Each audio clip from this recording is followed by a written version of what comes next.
कर्मचारी संघ हरियाणा का फैसला है कि हम तमाम हरियाणा प्रदेश में जितनी राजनीतिक पार्टियां हैं उनके अध्यक्ष को या सेक्रेटरी को हम अपना मांग पत्र दें कि लोकसभा में कर्मचारी के मुद्दों पर आपका क्या मानना है। तो इसमें हम बताना चाहते हैं कि हरियाणा म्यूनिसिपल स्टाफ एसोसिएशन ने पूर्ववर्ती जो कांग्रेस सरकार थी 18 नवंबर 2012 से कुरुक्षेत्र में वित्त मंत्री निवास स्थान के सामने लगातार 477 दिन धरना देके एक ऐतिहासिक धरना बनाया था और उस धरने के चलते चलते हमने लगातार काफ़ी प्रदर्शन की, हड़ताल की, विधानसभा घेराव किया। इसके दबाव में हुड्डा सरकार में कैबिनेट में फैसला पास हुआ 25 अगस्त 2014 को और उसी दबाव में तमाम राजनीतिक पार्टियों ने अपने घोषणा पत्र में हमारे इस मांग को शामिल किया। उस टाइम हमारी मांग थी ये पंजाब के समान के समान और उसके चलते चलते प्रदेश में 2014 में बीजेपी की सरकार बढ़ी और बीजेपी की सरकार बढ़ते ही बीजेपी ने हमारे 2014 में कैबिनेट में फैसला पास हुआ था उस पर रोक लगा दी और बीजेपी ने सत्ता पे आते ही उस पर रोक लगा दी और हमने जब प्रदर्शन करके बीजेपी को ये जताया कि हमारी मांग जायज़ है, इसे लागू किया जाए, उसको लागू करने की बजाय बीजेपी ने जी माधवन आयोग की कमेटी का गठन कर दिया 2015 में। उस जी माधवन आयोग की कमेटी से भी जब हमारी बातचीत हुई, हमने तथ्याधारित अपनी सारी रिपोर्ट उनके सामने प्रस्तुत की, तो जी माधवन आयोग की कमेटी ने भी उस अपने प्रस्ताव में सिफारिश की कि हरियाणा प्रदेश में 3 कैटेगरियों की ये जो मांग है पंजाब के समान वेतनमान जायज़ हर लागू होनी चाहिए, जिसमें कैटेगरी में हरियाणा म्यूनिसिपल कैडर जो क्लर्क 4th क्लास से लेकर सुपरिटेंडेंट तक का था और रेवेन्यू पटवारी और पुलिस का कर्मचारी, इन तीनों की जायज़ है लागू होनी चाहिए। लेकिन सरकार ने अपने इस लगभग 9.5 साल के कार्यकाल में हमारी मांग लागू नहीं की। हमने लगातार अपने आंदोलन के चलते चलते अभी ताज़ा जुलाई में 5 जुलाई से और 15 अगस्त तक 42 दिन पूरे हरियाणा प्रदेश के म्यूनिसिपल कैडर ने हड़ताल की। उस हड़ताल में भी सरकार ने अपने ही भारतीय मजदूर संघ जो RSS का एक संगठन है, अपने साथी संगठन की आड़ लेते हुए हमारे साथियों को बरगला के उस हड़ताल को तुड़वा के एक कमेटी का गठन किया और उस कमेटी से भी जब हमारी बात हुई, हमने तमाम अपने तथ्य वहाँ भी रखे। उन तथ्यों को दरकिनार करते हुए उस कमेटी ने हरियाणा म्यूनिसिपल कैडर में जो क्लर्क का सबसे पहले शुरू होता है 19,900 वेतन पे बैंड 2 में, उसको रिप्लेस करके पे बैंड 3 में कर दिया 21,700, जो हमें मान्य नहीं है। इसलिए हम आपसे ये गुजारिश करते हैं कि हमारी जो मांग है अकेली वेतन की नहीं है।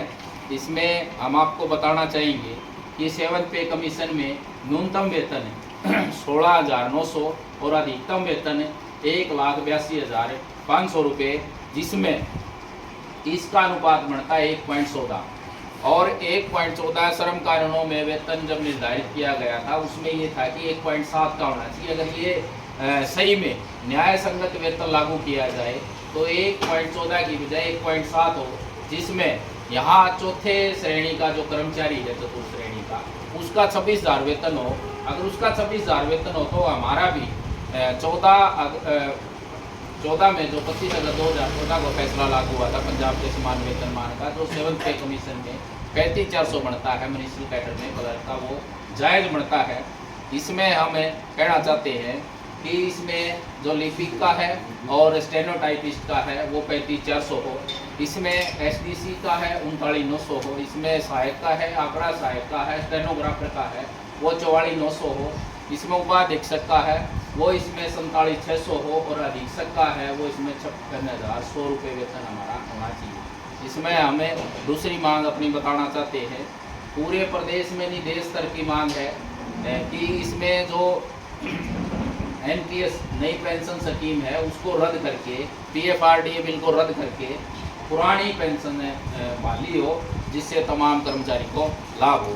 इसमें हम साथ साथ कहना चाहते हैं कि आज जो हरियाणा प्रदेश में ACP का स्ट्रक्चर है वो 16-24 साल में और वो भी प्रमोशनल पद पर नहीं है। हम इसमें सिफारिश करते हैं कि हमारा ये जो ACP है प्रमोशनल पद के अनुसार 5, 10, 15 पे हो।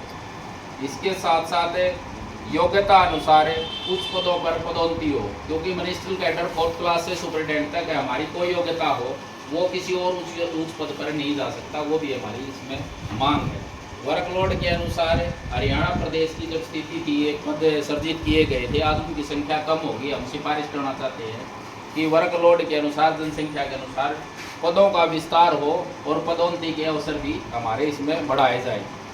सन 2014 में आखिरी बार नियमितीकरण की पॉलिसी के अनुसार कर्मचारी को रेगुलर किया गया था, कच्चे को, वो भी सरकार ने रोक लगा रखी है। हम उससे कहना चाहते हैं कि उसको भी आगे चलते हुए तमाम कच्चे कर्मचारी को पक्का किया जाए, और जिस पे ये तलवार लटकी हुई है कोर्ट में सरकार के गलत नीतियों के कारण, उसको भी हटाया जाए और तमाम उसको लाभ मिलने चाहिए 2014 में जो पक्का हुआ था।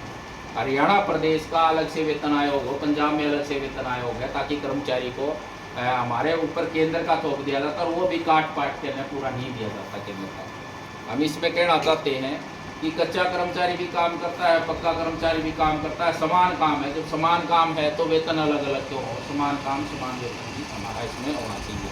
इसके साथ साथ हम कहना चाहते हैं, इस प्रदेश में ऑनलाइन ट्रांसफ़र पॉलिसी तमाम विभागों में लागू कर रखी है। 80 का कैडर जहाँ है, 80 के कैडर के ऊपर जितने भी हैं तमाम पर ऑनलाइन ट्रांसफ़र पॉलिसी लागू है।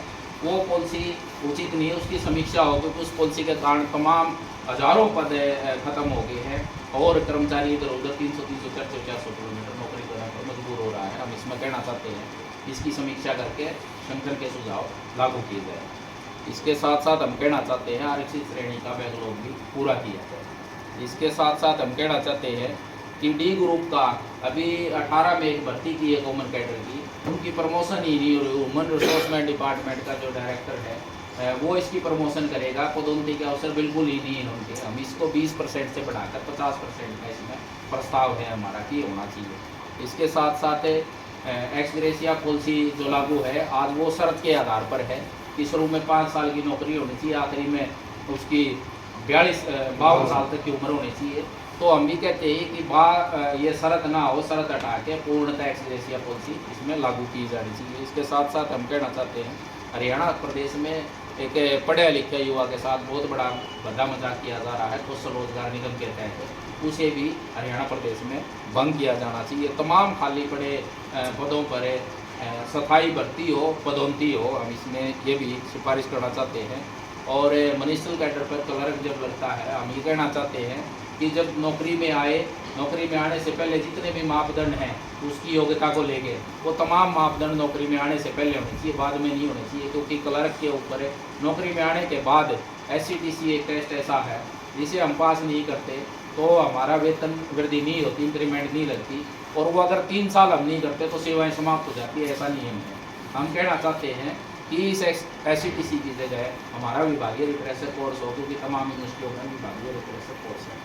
इसके साथ साथ हम तमाम नीतियों पर कहना चाहते हैं कि जो सरकार ने पेपरलेस, मेनलेस, मल्टीपर्पज़, ये तमाम जो नीतियाँ निजीकरण की और विभागों को खत्म करने की, पोस्टों को खत्म करने की, इन पर भी रोक लगे, समाप्त हो। ये मांग हमें आपकी पार्टी के एजेंडा में लेके आ सकते हैं। बहुत शुक्रिया।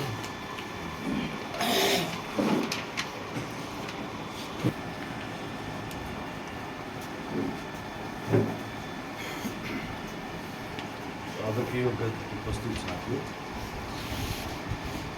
जितनी भी मांगे आपने महासचिव की तरफ से रखी गई, ये सारी जायज़ मांगे, और इस समय पे मैं कहने के लिए नहीं कह रहा हूँ कि आप आए हो तो आपको कह दिया जाए। हमारी पार्टी का चुनाव घोषणा पत्र जारी हो चुका है। आपके आने से पहले सबसे पहली पॉलिटिकल पार्टी है देश की, नेशनल लेवल की पार्टी, जिसने अपना चुनावी घोषणा पत्र जारी किया। उसके बाद कांग्रेस का भी आ चुका है और कुछ एक दो पार्टियों में आए। उस घोषणा पत्र को आप जरूर करें। अफसोस की बात है कि आज हमारे पास उसकी हार्ड कॉपी नहीं है, अभी प्रिंट होकर के आ रही है, तो हम आपको उसको उपलब्ध करवा दें। और उसमें हमने आपकी जो मांगे हैं बुनियादी तौर पर, जैसे 26,000 न्यूनतम आपका वेतन की जो मांग है, वो हम पहले भी समर्थन करते आए हैं, और इस घोषणा पत्र में भी हमने 3 नारे दिए हैं। एक सबसे पहला है कि देश में आज जो हमारी धर्मनिरपेक्ष लोकतांत्रिक गणराज्य की जो व्यवस्था है, उसके अस्तित्व के लिए खतरा पैदा। भारतीय जनता पार्टी, जो कि आरएसएस द्वारा संचालित है, जिसका कॉरपोरेट के साथ गठजोड़ बना हुआ है, वो पूरे देश में हमारी आर्थिक संप्रभुता जो देश की है उसको उसने तोड़ा है। 10 साल के शासनकाल में प्राइवेटाइजेशन करके निजीकरण तेजी के साथ लागू किए हैं। ना सिर्फ निजीकरण बल्कि प्राकृतिक और सार्वजनिक संसाधनों को अपने कुछ चंद यार पूंजीपतियों के हवाले किया गया। देश के तमाम खजाने एक तरह से खाली किए गए, उनके बैंकों के कर्जे माफ़ किए गए हैं, उनके टैक्स माफ़ किए गए हैं, उनमें छूट दी गई है। इस तरह से और इसके साथ ही साथ देश में जो जिस तरह से उन्होंने हिंसा का, नफरत का वातावरण, हिंदुत्व के नाम पर कई तरह के कानून बना करके प्राइवेट आर्मियां खड़ी की गई हैं और देश में लगातार इस तरह से निशाना बना करके हमले किए जा रहे हैं। और खुल करके एक ऐसा एक हिंदू राष्ट्र हिंदुत्व के नाम के ऊपर एक निरंकुश सत्ता उसमें कायम करने का, जिसमें हमारे देश की यानी कि नागरिकता की परिभाषा को भी उन्होंने बदल दिया सीए कानून को लेकर। इसी के साथ साथ लोकतंत्र के जो बुनियादी जितने ढांचे थे अपने, आज विधान पालिका को, लोकसभा को, संसद को, आप किसी को भी देखें, आज बिना बहस के, बिना चर्चा के कानून बन रहे हैं। विपक्ष को सस्पेंड करके बिना चर्चा के, ऐसा पहले कभी देश में नहीं हुआ। ताबड़तोड़ ढंग से बिना चर्चा के 6 बजट बिना बहस के पास हुए। किसानों के लिए कृषि कानून बिना बहस के पास हुए। श्रमिकों के लेबर कोड बिल बनाए गए, सारे श्रम कानूनों को रद्द कर दिया गया बिना बहस के किए। देश के 3 क्रिमिनल लॉ बुनियादी है पूरा अपने जूरिस्प्रूडेंस के लिए, न्याय व्यवस्था के लिए, प्रक्रिया के लिए, इन तीनों को बदल दिया गया बिना बहस के बदल दिया। तो इस तरह से देश में एक पूरी तानाशाही का शासन, जैसे राजशाही का होता था, राजा के मुंह से निकला वो कानून है, ऐसे प्रधानमंत्री कार्यालय से आज जो आता है वही पास में। देश के लिए बड़ा खतरा है। इसलिए हमने पहला नारा दिया है कि देश में अगर लोकतंत्र को, धर्मनिरपेक्षता के संवैधानिक बुनियाद को बचाना है तो बीजेपी को हटाओ। तो पहला तो है बीजेपी को हटाओ। दूसरा है हमारा कि देश में लेफ्ट की, वामपंथी ताकतों की, खासतौर पर सीपीआईएम जो लेफ्ट की सबसे बड़ी पॉलिटिकल पार्टी है, राष्ट्रीय स्तर की पार्टी है, उसकी ताकत है। और तीसरा है देश में एक वैकल्पिक धर्मनिरपेक्ष सरकार का। और वैकल्पिक सरकार बनाने में हमारी पार्टी तमाम जितनी भी धर्मनिरपेक्ष जनतांत्रिक ताकतें उनके साथ मिलकर के ये लड़ाई लड़ रहे हैं। और उसके लिए हमने ऐलान किया है, एक वैकल्पिक सरकार बनेगी तो सीपीआईएम किस बात के लिए काम करेगी। उसमें मैं आपको बता रहा था 26,000 न्यूनतम वेतन भी है। उसके अंदर ये पीएफआरडीए का जो कानून रद्द करके और पेंशन स्कीम, ये सिर्फ कर्मचारियों के लिए नहीं कही जा रही, कर्मचारियों के लिए भी देश के तमाम नागरिक, क्योंकि हर कोई नागरिक, वो किसान है, वो खेत मजदूर है, घर में काम करने वाली महिला है, सभी कार्य ये सामाजिक कार्य हैं, देश के लिए किया जा रहा है।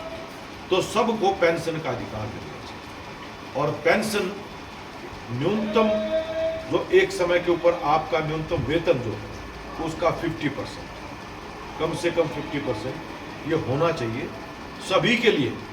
मतलब उसमें मैं आपको बता दिया कि जो भी तमाम क्षेत्रों में काम करने वाले हैं, कर्मचारियों के लिए भी और बाकी तबकों के, उनका भी अधिकार बनता है। और आपको भी इस बात को ज़रूर हमेशा शामिल करना चाहिए कि सिर्फ राज्य सरकार के कर्मचारी ही नहीं, जो प्राइवेट सेक्टर में काम करने वाले हैं उनके लिए भी, और जो खेत पर काम करने वाले हैं वो भी देश के लिए ही काम कर रहे हैं, तो उनको भी अधिकार मिलना चाहिए। ये बुढ़ापा मान सम्मान का मामला नहीं है, अधिकार का मामला है।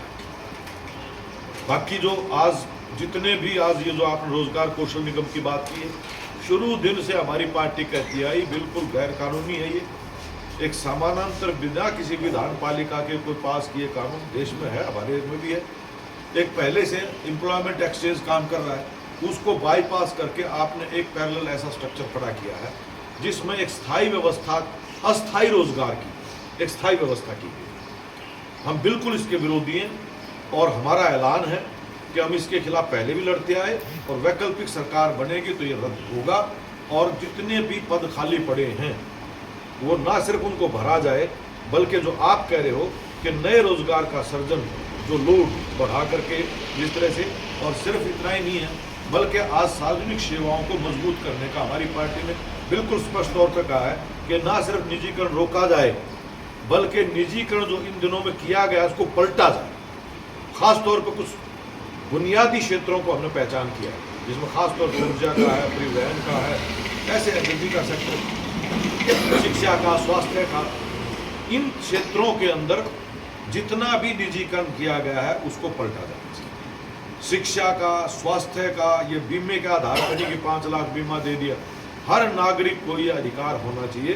फ्री ट्रीटमेंट पूरी सरकारी जिम्मेदारी बनती है, सबके लिए शिक्षा सरकार की जिम्मेदारी बनती है, और उसके ऊपर बजट का एलोकेशन 6% जीडीपी का एजुकेशन पर, 5% हेल्थ के ऊपर ये बढ़ाया जाए। तो ये पॉलिसी चेंज करने का बुनियादी तौर पर हमारी पार्टी ने अपने घोषणा पत्र का हिस्सा बनाया है। और अल्टरनेटिव गवर्नमेंट बनेगी तो पास्ट का पिछला भी इतिहास है कि हम जब भी कभी ऐसे मौके आए हैं, हमारे समर्थन से सरकार बनी है, चाहे वीपी सिंह की सरकार बनी, चाहे देवगौड़ा की सरकार बनी, चाहे मनमोहन सिंह की यूपीए की सरकार बनी, हमारी पार्टी कभी उस सरकार के अंदर हमने मंत्री पद नहीं मांगा, ना हम मंत्री बने, लेकिन हमने कुछ न्यूनतम नीतिगत सवालों के ऊपर उनको समर्थन दिया और लागू करवाया, जिसमें से मनरेगा का कानून देश के तमाम खेती और मजदूरों के, क्योंकि काम नहीं है गाँव के अंदर बचा हुआ, उनके लिए 100 दिन के रोजगार का है।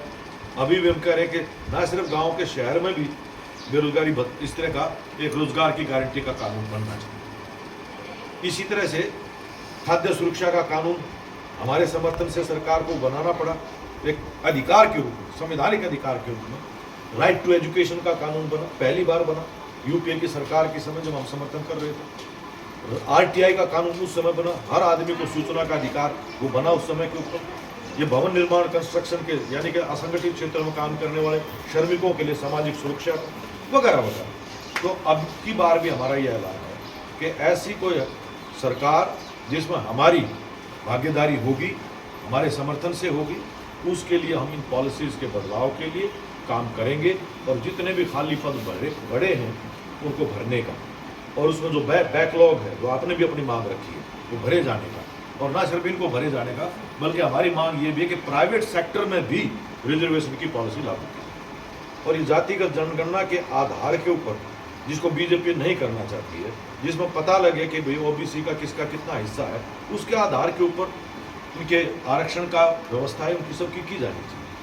तो इस तरह से आज आपसे भी मैं और लंबी बात ना करते हुए आपकी मांगों का समर्थन करते हैं, और हम सब का मिल करके दायित्व बनता है आज कि ये मांगे हमारी कागजों पर धरी रह जाएंगी अगर आज हमने देश के स्तर पर जो संकट खड़ा हुआ है, देश के आज मैं कह रहा हूँ लोकतांत्रिक व्यवस्था के अस्तित्व के ऊपर सवाल है, उसको बचाए रखना सबसे पहला। और उसके लिए आप सब भी एक भूमिका आपकी बनती है कि ये भारतीय जनता पार्टी जो पहली एक मात्र पार्टी है जो स्वयं अपने कार्यकर्ताओं से संचालित नहीं होती, जिसका संचालन कोई और राष्ट्रीय स्वयंसेवक संघ, जो बिल्कुल एक फांसीवादी विचारधारा पर चलने वाला संगठन है, जो आज़ादी के आंदोलन में भी अंग्रेजों के साथ था, आज भी ये लोग अमेरिका के साथ अपने देश को कुछ लोग उन्होंने बनाया। तो इसलिए देश की संप्रभुता को और देश की लोकतांत्रिक धर्मनिरपेक्ष व्यवस्था को बचाए रखने में आप सबसे भी अपील है कि अपना इस लोकसभा के चुनाव में वोट का प्रयोग करते हुए आप ये भूमिका अदा करेंगे। आपका बहुत बहुत